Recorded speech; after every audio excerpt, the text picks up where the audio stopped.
जी नाज़रीन, जैसा कि आप देख सकते हैं मेरे साथ ये जो बुज़ुर्ग मौजूद हैं, इनकी हम हालात ज़िंदगी पे बात करने आए हैं। अभी हम इन्हीं की तरफ जाते हैं और इनसे पूछते हैं कि इनकी औलाद ने इनके साथ क्या किया। अस्सलाम वालेकुम। वालेकुम सलाम वरहमतुल्लाहि वबरकातुहू। अच्छा अंकल जी, मुझे ये बताएं कि आपका कहना ये है कि आपकी जो बीवी है, आपके बच्चे जो हैं वो इंडोनेशिया में रहते हैं, काफ़ी हाई-फ़ाई फैमिली से हैं और आपकी हालत देख के नहीं लगता कि ये सारा मामला कैसे हुआ? क्यों आप रोड पे हैं? बेटा आप बच्चों में फ़ौरन चले गई हैं। असल मेरी स्टोरी जो है वो शुरू होती है भाई से। अच्छा। शादी मेरी हुई 91 में, 1991 में। मेरी जो लाइफ है ज़िया-उल हक हुकूमत में 1985 में। मैं बेसिकली पाकिस्तान से पैरामेडिकल स्टाफ का हूँ। व्यू हॉस्पिटल लाहौर का ट्रेंड हूँ। मैं जॉब भी करता रहा हूँ पाकिस्तान में। तो जब सऊदी अरब गया, सऊदी अरब में जाके मैं पैसे हर इंसान किसको भेजे। बाप मेरे थे मिलिट्री सोल्जर मैन थे, रिटायर्ड थे, तो उनकी इतनी सूझबूझ नहीं थी बैंकों की। तो भाई के नाम मैंने चेक भेजने शुरू किए। 1986 में पहला चेक भेजा, 97 में भेजे, 88 में इतने भेजे कि अनगिनत। फिर उसके बाद 89 में चेक मुझ मैं पाकिस्तान आया, कुछ वीज़े की प्रॉब्लम थी, उसके लिए मैंने इसको कैश एक मुट्ठ में दिया 80,000 रुपया। उन दिनों में एक रियाल जो है ये तकरीबन 4 रियाल के 4 रुपये का था। मैंने इसको 80,000 रुपया दिया और नई मोटरसाइकिल बाइक लेके दी इसको यामाहा। उस वक्त यामाहा 25,000 रुपये का था। CSC स्टोर मार रोड पर स्टोर है मिलिट्री का, वहाँ से तारीख मुझे याद नहीं है, इसको मोटरसाइकिल लेके दी। ये पैदल जाता था मेरा भाई। कुछ भी है मगर तरक्की हुई मेरी फैमिली की मेरी वजह से। उसके बाद मज़ीद आपका कहना ये है कि जो है आपकी जो गुर्बत का स्टार्ट हुआ, आपके भाइयों ने या आपका पैसा जो है वो लूटा, आपको खाया और आपकी ये हालत कैसे हुई मुझे ये बताएं। 5 करोड़ 53 लाख रुपए की रिपोर्ट मांगटा बड़ा थाना डिस्ट्रिक्ट ननकाना, ये जड़ामार रोड पर, वहाँ पे मेरी रिपोर्ट है। मुझे भाई लोगों ने अगवा करके उधर फार्म है हमारा बना हुआ, फार्म में बंद किया मुझे।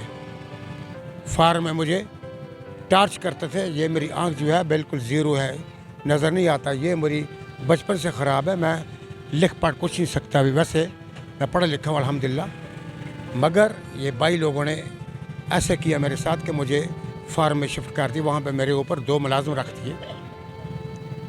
वो क्या करते थे, मुझे 5.5 मिनट रखा उधर, मुझे रोज़ाना मसूर की दाल और आलू देते थे खाने के लिए। आदमी कितने दिन खा सकता है।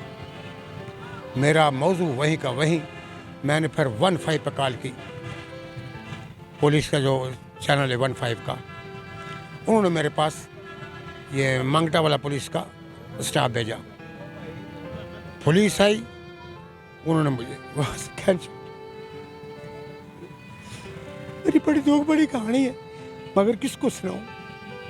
आपने पहली बार मुझे पूछा तो मैं आपको बता रहा हूँ कि भाई नहीं, जल्लाद है, जल्लाद कुत्ते हैं।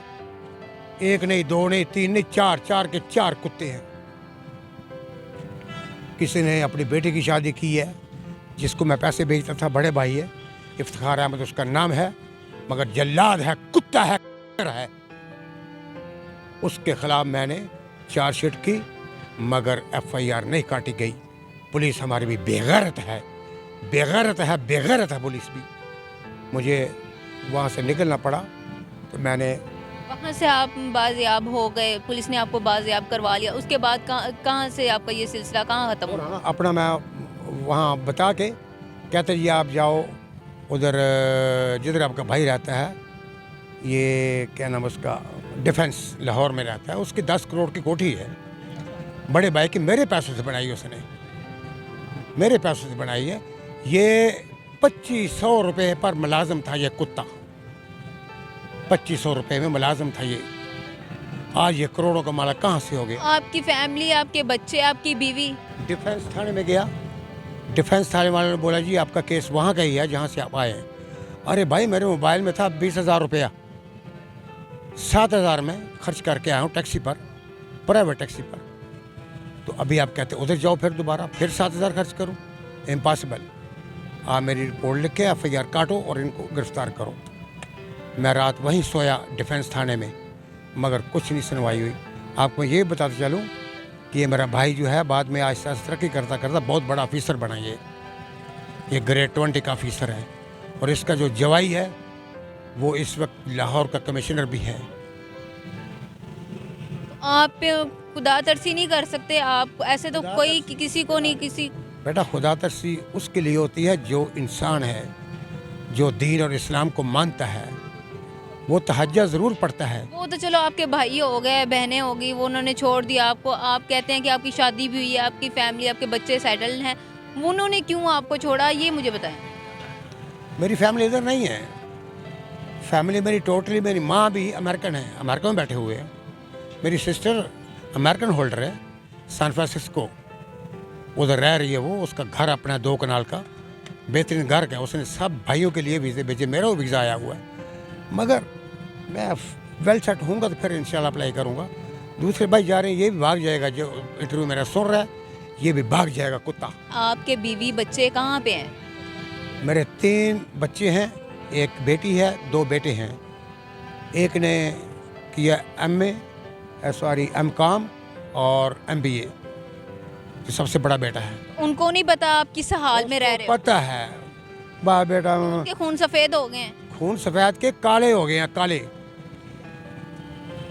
उससे छोटी बेटी है, उसको मैंने ये करवाया। उनको पता है आप इस हालत में रह रहे हैं? नहीं पता, मैंने अपना किसी को एड्रेस नहीं बताया। वो मुझे मार देंगे, क्योंकि उनको पता है इसने। क्यों मारेंगे? इसके पीछे क्या वजह है? इसकी वजह पीछे ये है, मैं डिमांड करता था कि मेरे पैसे दो, मेरे पैसे दो।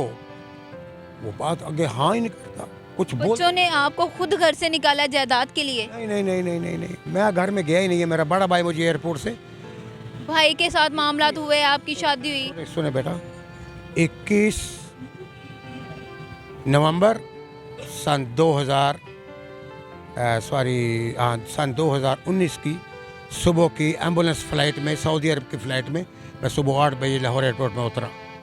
ये रिकॉर्ड में शामिल होगा। मेरा भाई मुझे लेने आ गया, जो मुझे लेके आया सऊदी से, वो भी मेरे साथ था, एम्बुलेंस में आया। इन्होंने मुझे वेलकम किया, हमारे साथ चलो, हमारे साथ चलो, हमारे साथ चलो। मैं साथ आ गया डिफेंस में। इन्होंने मुझे 9 महीने रखा। मुझे ये बताएं कि अब आपकी बीवी, बच्चे, आपकी वालदा, फैमिली आपको पूछते हैं कि नहीं? मेरी वालदा मेरे पे जान देती है। ये बीवी जो पाकिस्तान वाली है, ये उल्लू की पट्टी हरामजादी है। वो कहाँ पे रहते हैं? ये गुलशदा भी लाहौर डी ब्लॉक में। उसको मैंने तलाक दे दी है। मेरा प्लाट था सब्जादार में, 10 मरले का प्लाट था, जिसकी कीमत 3 करोड़ है। आप लोगों से कोई राब्ता शाब्ता नहीं करते आपके बच्चे, आपकी बीवी? मैं गया हूँ, 3 बार गया हूँ। मैं दरवाज़ा कूट के थक गया हूँ, ईंटें मारी हैं, पत्थर मारे हैं, तो दरवाज़ा खोल उल्लू की पट्टी। बच्चे भी नहीं आपको पूछते? बच्चे बड़े हो गए हैं, जॉब पे जाते हैं। छोटा बच्चा जो है वो पढ़ा आप तो औलाद, यूनिवर्सिटी में पढ़ा। आपने अपनी औलाद के लिए क्या कुछ नहीं किया? औलाद तो फिर भी माँ बाप ही होते हैं। आप बच्चों की शक्ल देख के बता देंगे ये अच्छे खासे पढ़े लिखे घर के हैं। तो आपकी ये हालत कैसे हुई? ये टांग आपकी कैसे कटी? बेटा ये एक्सीडेंट हुआ सऊदी अरब में। अच्छा, सऊदी अरब से ही कटी थी? हाँ। अच्छा, तो अभी आप अपना यहीं पे रह रहे हैं, यहीं पे गुजारा कर रहे हैं? हाँ, यहीं सोता हूँ, यहीं रहता हूँ, यहीं खाता हूँ, यहीं पीता हूँ। यही खाना शाना कहाँ से आता है आपको? खाना मेरा आदमी है एक बच्चों जैसा मेरा, वो बहुत अच्छा बरखुरदार है। शायद अभी इधर रसूल आ गया है, तो वो मुझे खाना ला के देता है। 2 टाइम खाता हूँ, सुबह और शाम, दोपहर। शाम को मैं खाना नहीं खाता, तो क्योंकि वाशरूम की भी प्रॉब्लम होती है ना। तो ये बीवी को मैंने तलाक दे दी है। बेटी मेरी को मैंने MPhil करवाया। और अभी आप क्या चाहते हैं अपने बच्चों से? मैं ये चाहता हूँ कि इससे अब मेरे भाई के खिलाफ पर्चा चार्जशीट की जाए और इसको जेल में डाला जाए। उसके बेटे ने मुझे मारा है पैसे मांगने की वजह से। ये आंख में आया, थप्पड़ आया मुझे, मेरी आंख ये ज़ाया हो गई। मुझे अभी मैं कोई चीज़ लिख नहीं सकता, पढ़ नहीं सकता।